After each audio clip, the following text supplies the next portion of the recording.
TUM 2024.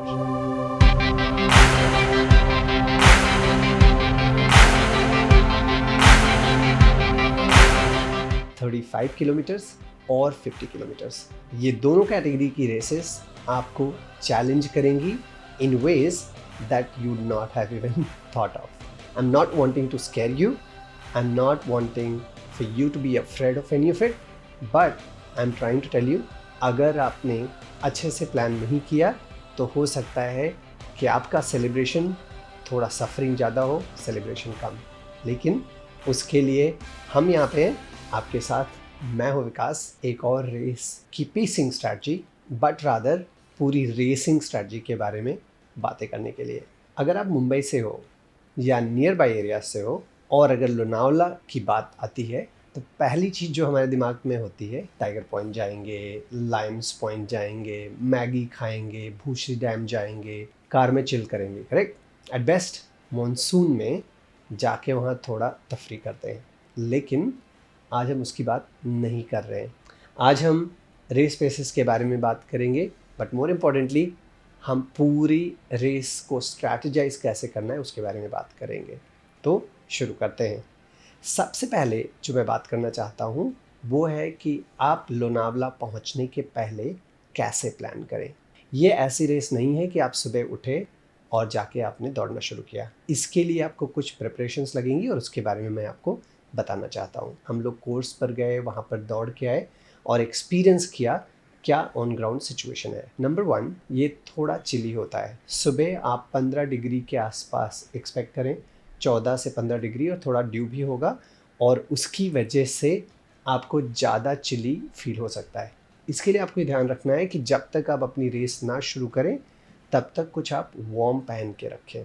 दूसरी चीज़ जो आपको ध्यान रखनी है, जो कि बहुत इम्पॉर्टेंट है, बिकॉज़ ये नाइट रेस होती है, आपकी हेडलैम्प और राइट क्वालिटी की हेडलैम्प आपके साथ में हो। तो हेडलैम्प का चुनाव कैसे करें? 2 चीज़ें आपकी हेडलैम्प में प्राइमरीली हो। एक तो उसका ल्यूमेंस लेवल जो है वो कितने ल्यूमेन का है, और दूसरा बैटरी लाइफ कितनी की है एक पर्टिकुलर ल्यूमेंस लेवल पे। मतलब आप कोई भी हेडलैम्प लेते हैं तो उसमें लिखा होता है से 50 से 400 ल्यूमेंस या फिर 200 से 600 ल्यूमेंस एक्सेट्रा। आपको ये ध्यान देना है कि एवरेज ल्यूमेंस 200 ल्यूमेंस मिनिमम हो और 6 से 700 ल्यूमेंस मैक्सिमम हो। जो मेरा सेकंड पॉइंट है, कितनी ब्राइटनेस पे कितना बैटरी लाइफ होती है, जैसे फ़ोन में होता है, करेक्ट। आप देखेंगे फ़ोन तो बताएगा कि फ़ोन की बैटरी लाइफ 3 दिन की है, बट अगर उसके स्क्रीन को आप 100% ब्राइटनेस पे रखें तो कुछ ही घंटों में फ़ोन ना कि गर्म हो जाएगा बट बंद भी हो जाएगा, क्योंकि उसकी बैटरी एग्जॉस्ट हो जाती है। आई हैव सीन कि रेस ऑर्गेनाइजर्स बीच बीच में लाइट्स लगाते हैं and that's great value, but ये आपको ध्यान रखना है कि आपको सेल्फ डिपेंडेंट रहना है। तो 200 से 250 मिनिमम ल्यूमेंस हो, 500 से 600 का मैक्सिमम ल्यूमेन हो। तो क्या होगा, आप अगर बीच में एवरेज भी लेके चलेंगे तो अगर आपके पास 6 से 8 घंटे की बैटरी लाइफ है तो ठीक रहेगा। लिथियम बैटरी हो तो नथिंग लाइक इट। अगर आपने लिथियम बैटरीज यूज़ की हैं उसके साथ में आप ट्राई करिए कि आप एक एक्स्ट्रा पेयर अपने साथ में लेकर चलिए, बिकॉज अगर फॉर वट एवर रीज़न जो भी उसमें बैटरी चार्ज है अगर वो उतना इफेक्टिवली काम नहीं करता है, एक पॉइंट के बाद अगर बैटरी डिम होने लगती है, तो you don't want that to be a reason for you to have experiences that you won't like in the race. But I would reiterate, ये बहुत ही इंपॉर्टेंट पॉइंट है, this can make or break your race. तीसरा point, जो आपके socks होंगे, आप ये ध्यान रखें कि आपके सॉक्स बहुत थिन ना हो। उसका रीज़न क्या है? अगर आप कार्बन शूज़ पहन रहे हैं और आप रेस करने जा रहे हैं, स्पेसिफिकली जब अप हिल आप रेस करेंगे और अगर आपके सॉक्स बहुत पतले होंगे तो आप ये देखेंगे कि फ्रिक्शन थोड़ा आपको ज़्यादा फील होगा ऊपर जाने में, और नीचे आने में भी फ्रिक्शन ज़्यादा फील होगा। उसकी वजह से चांसेस हैं आपके ब्लिस्टर्स हों। इसलिए आपका जो सॉक्स हो एटलीस्ट मीडियम थिकनेस का हो, जिससे फ्रिक्शन कम हो, इस तरीके के, इस प्रोफाइल की रेस के लिए।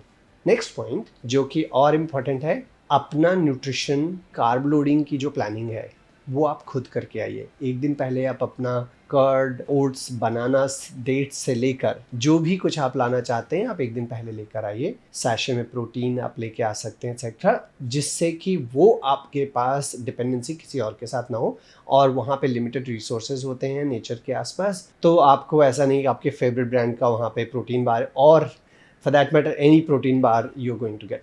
सो make sure that you have that ready, क्योंकि आपको पता है आप क्या खाते हैं, क्या पसंद करते हैं। बहुत ज़्यादा आप डिपेंड मत होइए यहाँ के लोकल इंफ्रास्ट्रक्चर पे, because you don't know what will you get that day और not. Okay, next point, your planning of fueling on the course.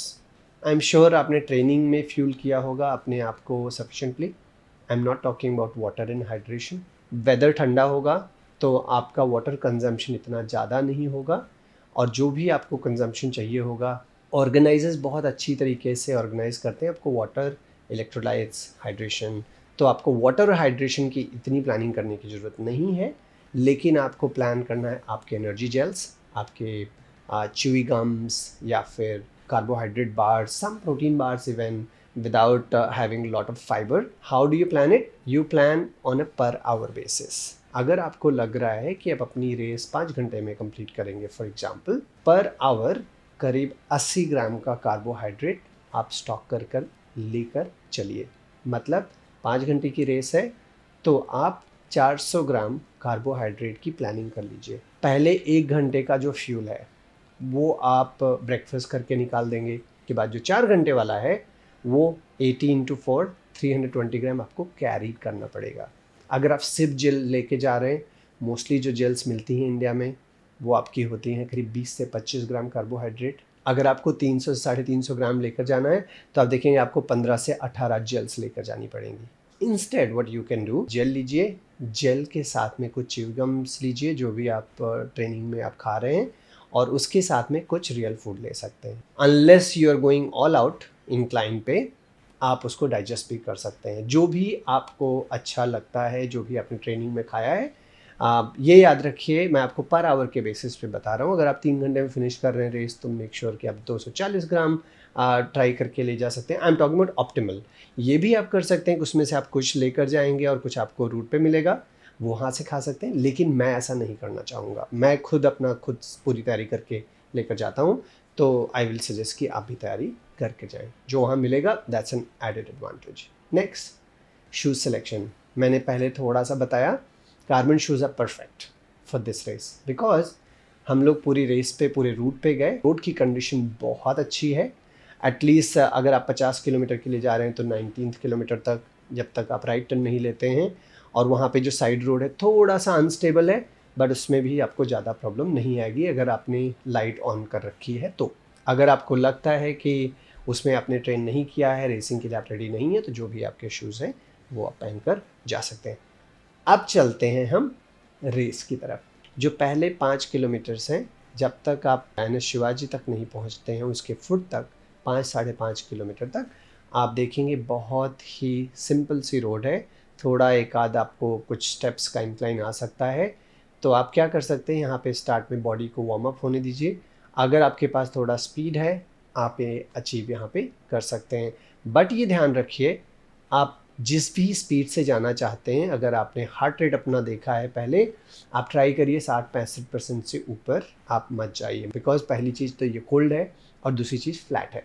पहला फेज हो गया किलोमीटर 1 से किलोमीटर 5, दूसरा चरण जो होगा वो है 6 से 8 तक। ये प्रोफाइल आपको जानना बहुत ज़रूरी है। सो किलोमीटर 6, 7 और 8 में टोटल क्यूमुलेटिव एलिवेशन जो आपको मिलेगा वो है करीब 170 मीटर्स का। सो 170 मीटर्स का elevation out of 620 is quite significant. आपके स्टेप्स छोटे होने चाहिए। आप सामने ज़मीन पर नीचे देखिए अपनी बॉडी के पास, आपके हाथ दोनों मूव इस तरह करें कि आपके फेस तक आएँ। छोटे स्टेप्स होने चाहिए। जहाँ पे भी आपको थोड़ा सा ज़्यादा स्टीप लगे आप अपने स्ट्राइड्स को और भी कम करिए, एंड इवन बेटर कि आप छोटे स्टेप्स लेकर वॉक करें। आई विल रिपीट, आपको वॉक करना है जहाँ पे भी आपको हेयर पिन बेंड्स हों, या फिर जहाँ पे भी आपको थोड़ा सा भी ज़्यादा स्टीप लगे। उसका रीज़न ये है, अगर अभी इस स्टेज पे आप ज़्यादा थकने लगे, अगर आपका लैक्टेट बिल्ड ज़्यादा हुआ, ज़्यादा फटीग हो गया, तो जब आपको डाउन हिल आना है, क्योंकि ये रेस पॉइंट एंड बैक है, तब आप पुश नहीं कर पाएंगे। 6th, 7th and 8th kilometer will make you or break you. 36-37% of the total elevation of 35 kilometers is coming in these 3 kilometers alone. Air force station Lions point के just पहले Lions point में मुझे actually कोई Lions तो दिखे नहीं, I don't know उसको Lions point क्यों बोलते हैं। अगर आपको पता है तो आप प्लीज़ कमेंट्स में ज़रूर बताइएगा, ठीक है। अगर आपको न्यूट्रिशन इनटेक करना है तो INS शिवाजी के जस्ट पहले जब आप थोड़ा अपहिल जा रहे हैं उस टाइम पर आप खा लीजिए अपनी जेल या डेट्स या जो भी है। जब एफर्ट ज़्यादा है तो खाने की ज़रूरत नहीं है, जब एफर्ट कम है तो आप खाना खा सकते हैं। अब 8 किलोमीटर से अगले 9 से 10 किलोमीटर आप देखेंगे आपको अनड्यूलेटिंग हिल्स मिलेंगी, और इसकी रूट प्रोफाइल आप जो है पर किलोमीटर रूट चार्ट के हिसाब से देख सकते हैं। फिटपेज ऐप में आप देखेंगे तो वहाँ पे आपके टारगेट के हिसाब से आपको पर किलोमीटर पेस दिया हुआ है, जो कि आप सेव कर सकते हैं, आप प्रिंट कर सकते हैं या फिर अपने गारमिन या कोरस में पुश भी कर सकते हैं। तो आपको ये ध्यान देना है कि अगले 9 से 10 किलोमीटर आपको उस हिसाब से चलना है। बहुत ज़्यादा एलिवेशन नहीं होगा, एलिवेशन है बट इस इंटेंसिटी का नहीं होगा जो आपको 6th, 7th और 8th में मिला। अगर आप 17.5 से वापस आ रहे हैं तो मतलब आप 35 के लिए दौड़ रहे हैं। जब आप मिड पॉइंट पे पहुंचेंगे, nutrition wise, fuelling wise, you have taken care of your self. अगर आपको लगता है कि आपने सफिशेंटली नहीं खाया है, चाहिए तो थोड़ा पॉज कर लीजिए, सेलिब्रेट योर सेल्फ कि हाफ वे यू डन। जो 50 वाले हैं वो करीब 1-1.5 किलोमीटर और आगे जाएंगे और उसके बाद उनको राइट टर्न लेना होगा। जब आप राइट टर्न लेंगे, वो रोड जो है वो मेन रोड जैसी रोड नहीं है, तब भी वो रोड है कि हाँ मतलब एक व्हीकल आराम से जा सकती है, but it's not exactly how the road was so far. So अभी आपको थोड़ा केयरफुल रहना होगा। रोड थोड़ी अनइवन है और यहाँ पे आपको 1-2 किलोमीटर्स ऐसे हैं जहाँ पे आप ध्यान देंगे कि आपका रूट प्रोफाइल थोड़ा डिफ़िकल्ट हो सकता है, तो accordingly you have to plan for. आप 25 किलोमीटर से यहाँ पे यू टर्न लेंगे, और जब आप यू टर्न लेंगे आपको भी मैं रिमाइंड करूँगा कि रुकिए, सेलिब्रेट करिए दैट यू आर डन 50%। फिर से अपने आप को फ्यूल करिए, थोड़ा सा स्ट्रेच करिए and let's start coming back. Next आपको ये ध्यान रखना है कि जब आप डाउन हिल जा रहे हैं तो आपको डाउन हिल पर ये करना है कि आपको सीधा स्ट्रेट देखना है। आपकी हेडलैम्प सीधा देखे, करीब 30-40 मीटर तक अगर जा सकती है, नथिंग लाइक इट। उसके बाद नीचे देखे, आप स्टिल अपनी बॉडी के क्लोज ही लैंड करिए, जिससे balanced full range of motion आपको मिलेगा। यहाँ वीडियो में देख सकते हैं जो हम लोगों ने एक्सप्लेन किया है कि आपको प्रॉपरली कैसे डाउन हिल जाना है। You still have to be very stable. नीचे जाने के लिए क्वाड्स पे बहुत ज़्यादा इम्पैक्ट पड़ता है। Over period of time you will feel that they are thrashed, मतलब इतना कि आपको लगेगा पूरे पैर भर गए हैं और आप मूव भी नहीं कर सकते हो। और अगर अपहिल आपने ठीक से नहीं क्लाइम किया, डाउन हिल में you will be done, you will not have anything left in you. जब आप यू टर्न लेंगे 35 किलोमीटर का 17.5 के बाद, अगले 2 किलोमीटर जो आपका 4th फेस है वो नॉर्मल रहेगा, अनड्यूलेटिंग हिल्स होंगी। उसके बाद आपका 20th किलोमीटर जो होगा वहाँ पे आपको ज़्यादा इंक्लाइन मिलेगा। आपको ये ध्यान रखना है कि 20th किलोमीटर पे अप्रोप्रिएटली अपने पेस को आप रिड्यूस करें। मैं एग्जैक्ट पेस इसलिए नहीं बता रहा हूँ बिकॉज वो ऐप में अवेलेबल है और आप सफिशेंटली वहाँ पे जितना टाइम स्पेंड करना चाहें उसके साथ कर सकते हैं। जो 19th, 20th and 21st kilometre है, ये तीनों एक्चुअली किलोमीटर्स में डबल डिजिट में एलिवेशन थोड़ा ज़्यादा है। 20th में 45 मीटर्स के आसपास है, लेकिन 19th और 21st में भी है। इसलिए मैंने आपको कहा था कि जब आप 17.5 के बाद आप यू टर्न लेंगे तो थोड़ा अपने आप को फ्यूल कर लीजिए, आपको एनर्जी मिलेगी ये क्लाइंब को अचीव करने में। जब आप यहाँ से जा रहे हैं फर्स्ट हाफ में ही, तभी आपको दिखेगा कि कहाँ पे डाउन हिल है, कहाँ पे अपहिल है। जहाँ पे डाउन हिल है वो लौटते में चैलेंज करेगी, जहाँ पे अपहिल है लौटते में आपको हेल्प करेगी। बट 19, 20 और 21 ये तीनों किलोमीटर्स आपको ध्यान देने हैं, मोर स्पेसिफिकली 20 किलोमीटर, बिकॉज उसमें थोड़ा ज़्यादा इंक्लाइन है। अगर आप 50 वाला रन कर रहे हैं तो आप देखेंगे 34, 35 एंड 36 किलोमीटर, इन तीनों में इंक्लाइन है, बट 35 किलोमीटर में ज़्यादा इंक्लाइन है थोड़ा, तो वहाँ पे आपको सिस्टमेटिकली रन करना है जैसा मैंने पहले बताया था। अगर आप 35 किलोमीटर में हैं तो आपका 30-31 के आसपास थोड़ा इंक्लाइन आएगा, but actually it's not a lot, तो you can forget that. But सिर्फ 50 वाले जो हैं वो ये ध्यान देंगे कि 40 किलोमीटर के आसपास उनका आप इंक्लाइन थोड़ा ज़्यादा आएगा, वहाँ पे they have to be careful.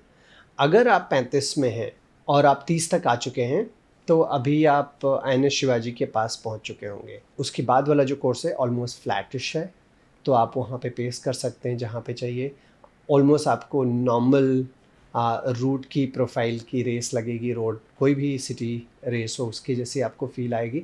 अगर आप 50 किलोमीटर में हैं तो जब 44-45 पे होंगे तब आपको वही सेम सिचुएशन आएगी।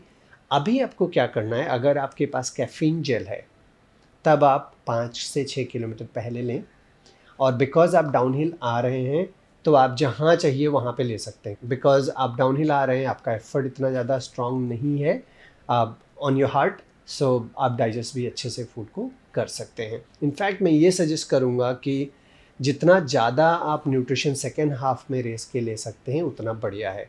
फर्स्ट हाफ में अगर थोड़ा आप डिप्लीटेड भी हो गए तो कोई प्रॉब्लम नहीं है, क्योंकि आपने पहले ब्रेकफास्ट खाया था और आप इंक्लाइन पे जा रहे हैं ज़्यादा, तो आपको ध्यान देना है कि आप बहुत ज़्यादा कंज्यूम ना करें एनर्जी। बट जब आप डिक्लाइन पे हैं, जितना ज़्यादा कंज्यूम करेंगे उतना आपके लिए ईजी रहेगा। कैफ़ीन जेल ले सकते हैं, उसके साथ थोड़ा आप फूड भी कंज्यूम कर सकते हैं, लेकिन ये आपको ध्यान देना है कि अगर आपने थोड़ा ज़्यादा एफर्ट किया है तो अभी आप कोई भी सॉलिड फूड आप इतना ईजिली कंज्यूम नहीं कर पाएंगे, बिकॉज आपका गट सेंसिटिव हो जाएगा। और अगर आप अभी कुछ भी सॉलिड फूड खाएंगे तो हाई चांसेस कि आप वॉमिट कर दें। इसलिए to avoid that I would suggest, अगर कैफ़ीन जेल के लिए दैट्स इजी फॉर यू, या फिर अगर थोड़ा शुगर कॉन्सेंट्रेटेड कोई आपके पास ड्रिंक है वो आप कंज्यूम कर सकते हैं, but try and avoid solid food as much as possible in the last leg of this race. उसके बाद स्माइल करते हुए आप फिनिश लाइन की तरफ पहुंच जाएंगे। आज के लिए इतना ही। Good luck for the race and I am sure you'll do very well. अगर लगता है आपको कोई और हेल्प चाहिए, please send a comment, let us know. My whole team and I, we will be watching, we will also be watching your race, and we wish you very very good luck.